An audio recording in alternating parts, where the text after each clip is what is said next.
सल्लम अलैका या हबीब अल्लाह सल्लल्लाहु अलैका या रसूल अल्लाह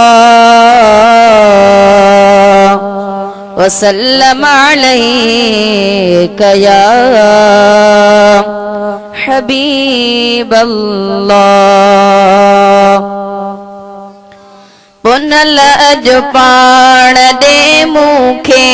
निहारण जी इजाज़त दे सजण अजु पाण दे मूंखे निहारण जी इजाज़त दे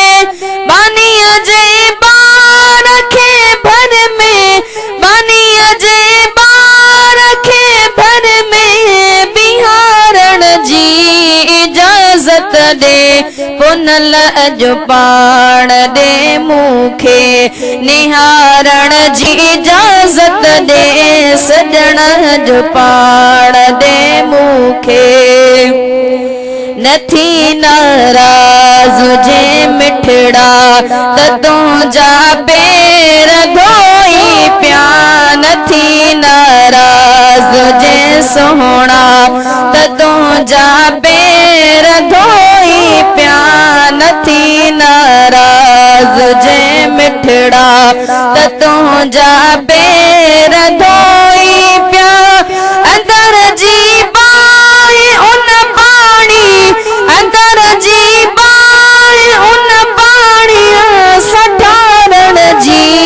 इजाज़त दे पुनल अजु पाण दे मूंखे निहारण जी इजाज़त दे सजण अजु पाण दे मूंखे हयाती या अलाए छा घणी खन रहूं त ए राणा हयाती या अलाए छा घणी खन रहूं त ए सोहणा हयाती या अलाए छा घणी खन रहूं त ए राणा बदी बाहों बिहाडो बदी बाहों बिहाडो बिहारण जी इजाज़त दे सजण अजु पाण दे मूंखे निहारण जी इजाज़त दे पुनल अजु पाण दे मूंखे मुंहिंजी दिल थी चवे दिलबर रुगो दीदो जन्नतो में मुंहिंजी दिल थी चवे दिलबर रुगो दीदो जन्नतो में मुंहिंजी दिल थी चवे सोहणा रुगो दीदो जन्नतो में इहो वाइदो कयो इहो वाइदो कयो साईं पारण जी इजाज़त दे पुनल अजु पाण दे मूंखे निहारण जी इजाज़त दे सजण अजु पाण दे मूंखे तगर तो दे तकींदो आ त हर हर ईद थींदी आ तगर तो दे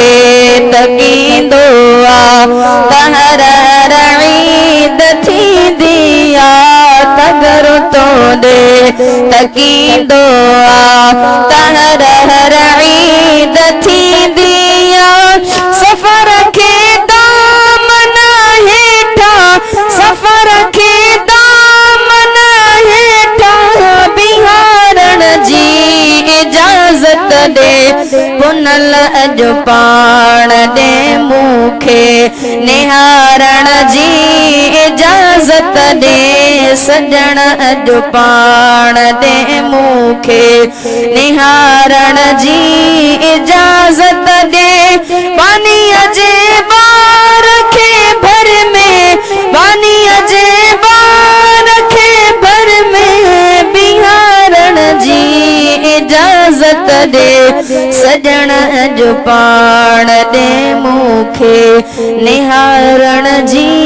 इजाज़त दे पुनल जो पाण दे मूंखे